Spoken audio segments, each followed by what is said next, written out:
O assunto virou manchete em praticamente todo mundo. Quem é, afinal, a jovem brasileira que afirma que o jogador Neymar a estuprou? Chegou o momento de tirar as dúvidas e de mostrar a história que ela tem para contar. Qual é o seu nome completo? Nájila Trindade Mendes de Souza. E quem é a Nájila Trindade Mendes de Souza?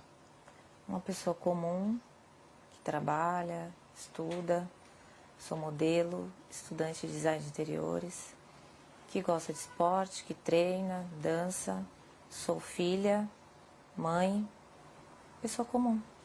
Vamos começar com duas perguntas essenciais. Você foi, de fato, vítima de estupro por parte do jogador Neymar ou foi uma relação sexual consentida? Fui vítima de estupro. Você foi vítima de estupro ou foi apenas uma agressão? Agressão juntamente com estupro. Você reafirma que foi vítima de estupro? Fui. Mas por que então seu primeiro advogado diz que você relatou a ele ter sido vítima de uma agressão, não de um estupro? Primeiro que ele não estava acreditando totalmente em mim. E eu senti preconceito da parte dele. Porque ele disse pra mim que... você vai ter que cortar a unha, a gente vai ter que levar isso pra frente, mas você... Então, o que deu a entender que você foi estuprada, você não foi estuprada, você deu porque você quis, você fez porque você quis. Então, eu não vou eu vou isentar essa parte, eu não vou colocar essa parte. Vou falar agressão porque eu tenho as provas, você me mostrou as provas da agressão, que foram as fotografias. E eu acho que ele só acreditou em mim porque ele viu a foto que o próprio Neymar mandou pra mim. Minha foto machucada. Como é que você conheceu o Neymar, Nájila? Através de uma rede social. Qual foi a rede social? Instagram. Como é que foram as conversas? Como é que você as escreve? Normal, eu mandei uma imagem pra ele, não era foto nude meu, era um texto.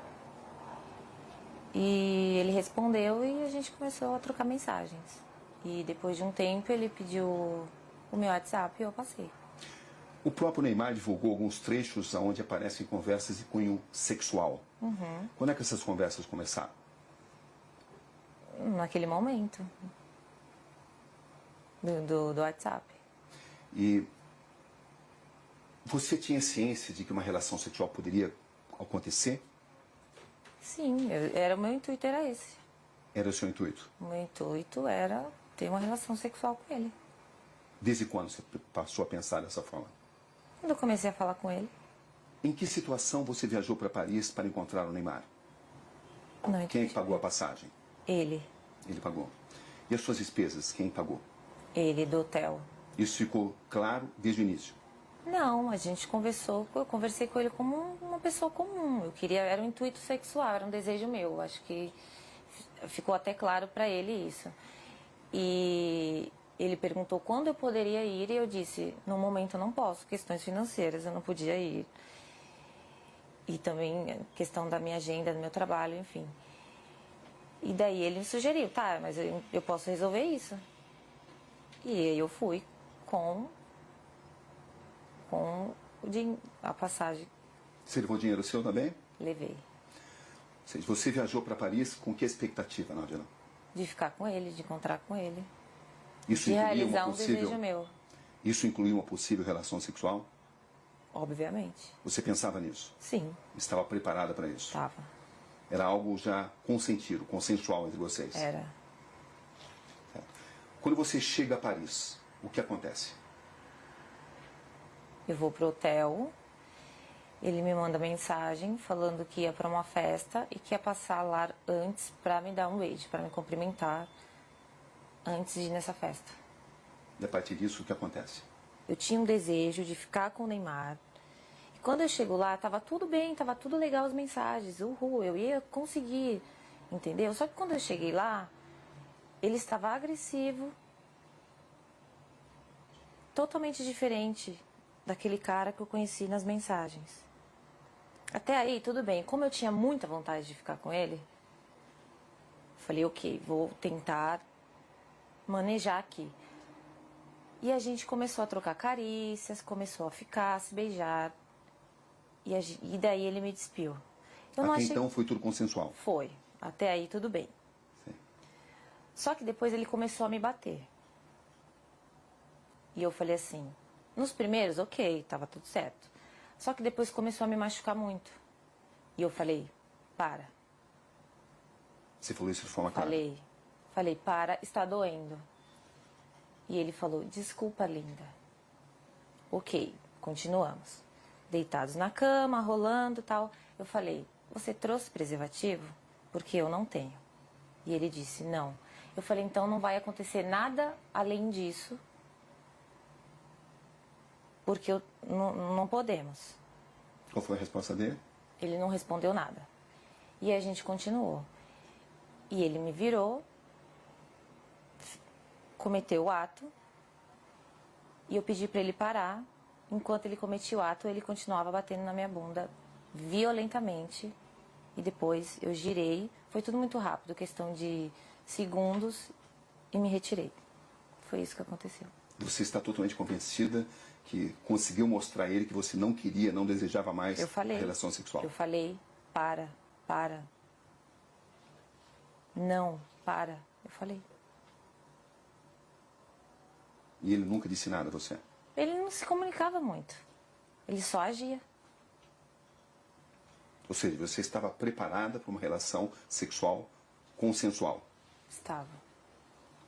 E quando é que essa relação sexual consensual se transformou, na sua visão, em um ato de estupro? A partir do momento que ele se tornou agressivo,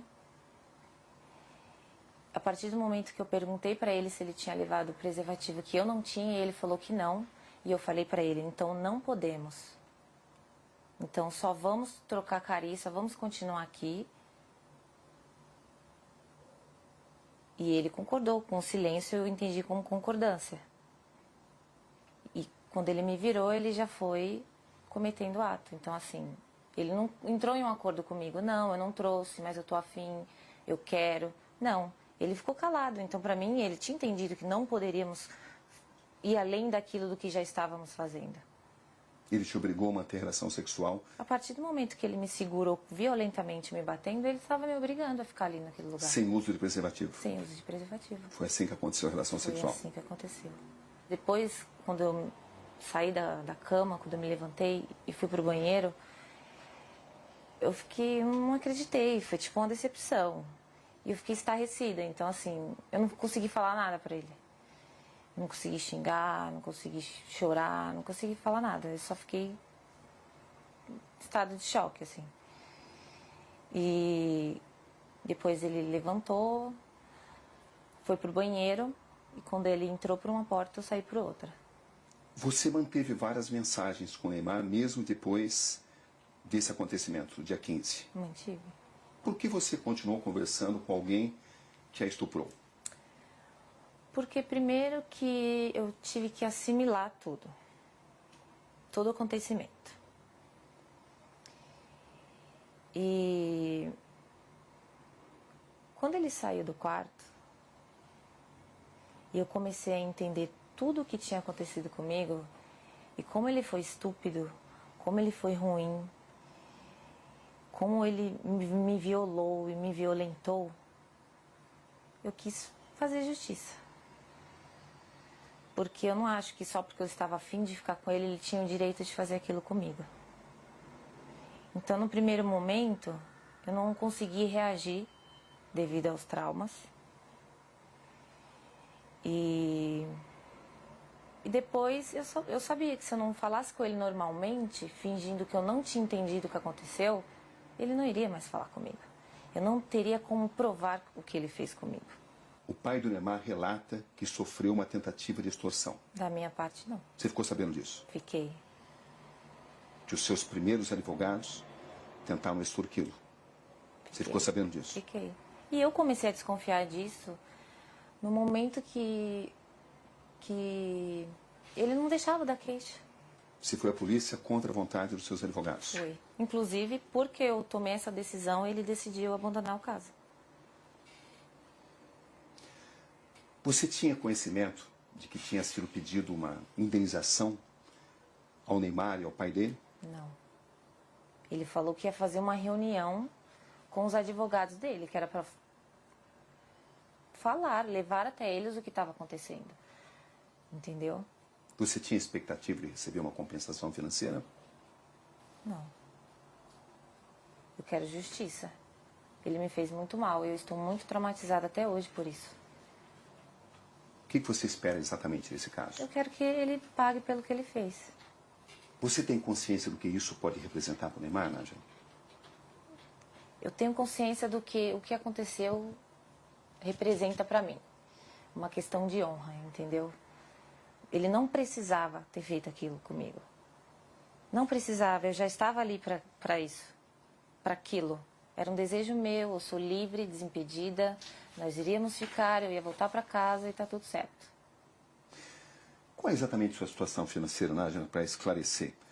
É verdade que você tem uma dívida de 26 mil e está sofrendo uma ação de despejo? A ação de despejo eu não estava sofrendo até o meu nome vir a público.